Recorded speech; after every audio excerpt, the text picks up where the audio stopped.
क्या आपने कभी गौर किया है, जैसे ही आप नहाने जाते हैं अचानक पेशाब का दबाव बढ़ जाता है। कभी ऐसा लगता है कि अभी तक कुछ नहीं था, लेकिन जैसे ही पानी शरीर को छूता है पेशाब की इच्छा जाग जाती है। क्या ये बस एक संयोग है या इसके पीछे कोई खास वजह छुपी है? जिंदगी में कोई भी घटना बस यूं ही नहीं होती, हर छोटी छोटी चीज के पीछे कोई ना कोई वजह होती है। अब सवाल ये उठता है कि नहाते वक्त हमें पेशाब क्यों आती है? क्या ये हमारे शरीर की कोई कमजोरी है? क्या ये किसी बीमारी का संकेत है, या फिर ये दिमाग और शरीर के बीच गहरे रिश्ते की तरफ इशारा करता है?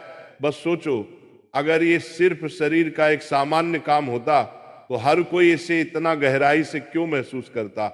नहाना सिर्फ साफ सफाई का मामला नहीं है। नहाना एक ऐसा प्रक्रिया है जिसमें शरीर, दिमाग और आपकी पूरी चेतना जुड़ी होती है। पानी, जिसे सबसे पवित्र तत्व माना जाता है, सिर्फ आपके शरीर को नहीं धोता बल्कि आपके अंदर जमा थकान, तनाव और दबाव को भी धो देता है। और जैसे जैसे शरीर हल्का हो जाता है उसका दबाव पेशाब के रूप में बाहर निकलता है। लेकिन ये तो बस सतह की बात है, असली कहानी इससे कहीं गहरी है। क्योंकि शरीर का हर अनुभव मन का भी अनुभव होता है और मन का हर अनुभव शरीर में उतरता है। तो जब आप नहाते हैं, ये सिर्फ एक जैविक प्रक्रिया नहीं है, ये आपके मन और शरीर के बीच एक बातचीत है। अब सोचो, जब पानी तुम्हारे शरीर को छूता है तो क्या होता है? तुम्हारी त्वचा के हर रोम छिद्र में हलचल मच जाती है, तंत्र का तंत्र सक्रिय हो जाता है। ठंडक या गर्म पानी का एहसास दिमाग को ये बताता है कि शरीर को कुछ छोड़ने की जरूरत है, और उसका पहला तरीका पेशाब करना होता है। लेकिन ये पूरी सच्चाई नहीं है, क्योंकि अगर ये सिर्फ ठंडे पानी का असर होता तो फिर जब हम गर्म पानी से नहाते हैं तो ये क्यों होता? अगर ये सिर्फ मूत्राशय की वजह से होता तो नहाने से पहले ये क्यों नहीं होता, और पानी गिरते ही अचानक क्यों होता है? यही वो राज्य है जो लोगों को हैरान कर देता है। जैसे ही आप नहाना शुरू करते हैं शरीर आराम की स्थिति में चला जाता है, और जैसे ही शरीर आराम करता है सबसे पहले वो दबाव को रिलीज कर देता है। ये दबाव कभी पेशाब के रूप में दिखता है, कभी गहरी सांसों में और कभी थकान के एहसास में। इंसान तब तक दबाव में रहता है जब तक वो खुद को छोड़ना नहीं सीखता। नहाना, पानी में डूबना, ये सब काम इसलिए अच्छे लगते हैं क्योंकि ये आपके अंदर के बोझ को हटा देते हैं।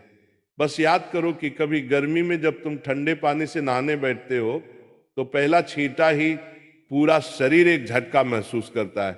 उस झटके में शरीर कुछ देर के लिए नियंत्रण खो बैठता है, और नियंत्रण खोने से इच्छा पैदा होती है। अब आप सोचेंगे कि क्या ये हर किसी के साथ होता है? हाँ, लगभग हर किसी ने कभी न कभी इसे महसूस किया होता है। लेकिन फर्क ये है कि कुछ लोग इसे सामान्य समझकर भूल जाते हैं और कुछ इसके पीछे छुपे राज की तलाश शुरू कर देते हैं। और जो तलाश शुरू करता है वो जिंदगी के असली ज्ञान के करीब पहुंच जाता है। क्योंकि यहाँ एक नाजुक बात छुपी है, पानी और पेशाब दोनों एक ही तत्व से बने होते हैं। जब जब पानी बाहर से शरीर को छूता है तो शरीर के अंदर पानी का तत्व भी प्रतिक्रिया करता है। यही प्रकृति का संतुलन है, ये एक अनुनाद है। शरीर और प्रकृति के बीच रिश्ता आईने जैसा होता है, जो कुछ बाहर होता है वो अंदर भी परिलक्षित होता है। तो जब बाहर का पानी तुम्हारे शरीर से मिलता है तो अंदर का पानी यानी पेशाब भी बाहर आने को बेचैन हो जाता है।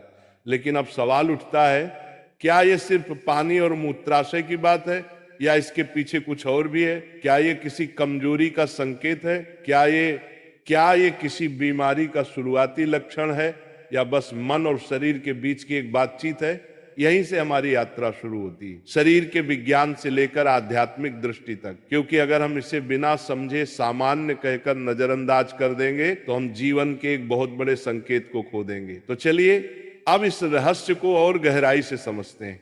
हर बार जब तुम कुछ छोड़ते हो, कुछ रिहा करते हो, तो वो तुम्हारे बोझ से आजादी देता है। लेकिन ध्यान रखना, ये सफर आसान नहीं होगा, क्योंकि जो दिखता है वो सच नहीं होता, और जो नहीं दिखता वो गहरा सच होता है।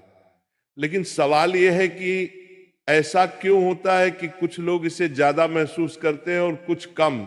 यहां मनोविज्ञान की भूमिका आती है। मनोविज्ञान कहता है कि हमारा मन और शरीर गहराई से जुड़े होते हैं। जैसे ही मन आराम करता है शरीर भी रिलीज होना चाहता है। इसे कैथारसिस कहते हैं। सोचो, जब तुम रोते हो तो कैसा महसूस करते हो? पहले तो भारीपन होता है, लेकिन रोने के बाद हल्कापन महसूस होता है। बिल्कुल ऐसा ही होता है, पेशाब आने में भी ऐसा होता है। ये एक तरह की साफ सफाई है, और नहाना भी ऐसी ही एक प्रक्रिया है जो आराम और तरोताजगी दोनों को जगाती है। इंसान लगातार दबावों के नीचे रहता है, तनाव, इच्छाएं, डर, गुस्सा, चाहत, ये सब अंदर जमा रहते हैं। जब आप नहाते हैं तो पानी सिर्फ शरीर को नहीं धोता, ये आपके दबावों को भी पिघलाता है। और जैसे ही दबाव कम होता है, शरीर से छोटे छोटे रिहाई के संकेत पहले निकलते हैं। मतलब पेशाब आने की इच्छा सिर्फ जैविक नहीं है, बल्कि मनोवैज्ञानिक भी है। ये इस बात की निशानी है कि जैसे ही आप आराम में, शरीर राहत चाहता है। पानी सिर्फ शरीर को साफ नहीं करता, ये आपके अवचेतन तक पहुंचता है, क्योंकि पानी का अस्तित्व बहुत गहरा है। आप मां के गर्भ में पानी से घिरे हुए पैदा हुए थे। आपके पहले अनुभव पानी से जुड़े होते हैं। इसलिए जब भी पानी आपको छूता है, आपका अवचेतन सक्रिय हो जाता है। इसीलिए नहाना इतना सुखद लगता है। इसीलिए पानी में डूबना, किसी झील या समुंदर के किनारे बैठना इतना आरामदायक होता है। और इसीलिए जब भी शरीर पानी से टच करता है तो वह तुरंत राहत चाहता है, क्योंकि ये उसकी सबसे पहली अनुभूति होती है। हर बार जब पानी तुम्हें छूता है तो गर्भाशय का अनुभव वापस आ जाता है। गर्भ में तुम पूरी तरह आराम में थे, कोई तनाव नहीं, कोई दबाव नहीं। पानी का माहौल और राहत पाने का एहसास ही वजह है कि नहाते वक्त पेशाब आना स्वाभाविक होता है। लेकिन अब एक सवाल बचता है, क्या नहाते वक्त पेशाब आने की इच्छा सिर्फ एक सामान्य रिफ्लेक्स है, या ये किसी बीमारी का संकेत भी हो सकता है? विज्ञान मानता है कि अगर ये बहुत बार होता है, बहुत ज्यादा तलब होती है, आप इसे कंट्रोल नहीं कर पाते, तो ये ओवर एक्टिव ब्लैडर या किसी और मेडिकल कंडीशन का संकेत हो सकता है। लेकिन अगर ये कभी कभार होता है तो ये बिल्कुल नेचुरल है, बिल्कुल सामान्य है। अब सोचो, क्या आपने कभी ध्यान दिया कि ये तलब तभी बढ़ती है जब पानी डाला जाता है? मतलब यहां ट्रिगर पानी है, और पानी सिर्फ शरीर को नहीं छूता, बल्कि दिमाग और सबकॉन्शियस को भी। तो असली सवाल यह है कि क्या आप इसे बस एक प्रॉब्लम मानकर नजरअंदाज कर देंगे, या इसे एक संकेत के रूप में लेंगे कि दोनों शरीर और मन को आराम चाहिए, हल्कापन चाहिए, आजादी चाहिए। हर तरह की रिहाई सिर्फ जैविक नहीं होती, ये आध्यात्मिक भी होती है। आपको छोटे छोटे रिहाई के मौके दिए गए हैं ताकि आप एक बड़े रिहाई की तरफ बढ़ सकें। पेशाब, आंसू, हंसी, ये छोटे रिहाई के तरीके हैं, लेकिन ध्यान सबसे बड़ी रिहाई है। मतलब अगर आप समझ पाओ कि इच्छा क्यों आती है, तो ये सिर्फ एक शारीरिक अनुभव नहीं रहेगी, बल्कि ध्यान की तरफ एक कदम बनेगी।